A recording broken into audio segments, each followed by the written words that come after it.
Gemini'yi programlayan Google, senin adının Barış olduğunu, önemli bir bilgi olduğunu bir kenara kaydedebilir. Ama Gemini'nin arkasındaki büyük dil modeli senin hakkında hiçbir şey bilmiyor. Ve insanlar bu konuda yanlış bir önyargıya sahipler aslında. Çok konuşula bir şehir efsanesi haline gelmiş bir şey bu. Ben modele bir şey söylersem herkes öğrenebilir. Hayır, öyle bir mekanizma yok orada.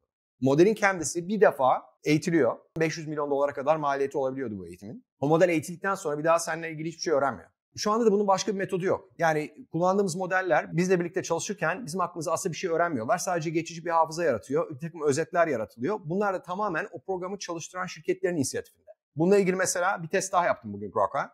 Dedim ki Grok, sen benim hakkımda ne biliyorsun dedim. Ve bana böyle bir dizi şey söyledi. Söylediklerinin hepsi doğruydu. Fakat neydi biliyor musun? Söylediklerinin tamamı benim son 2 hafta içerisinde Grok'a sorduğum sorularla ilgiliydi. Modeller öğrenen modeller değil aslında. Ve herkeste öyle bir hava var. Modeller işte size çalıştıkça öğreniyorlar. Hayır, öyle bir şey yok kesinlikle.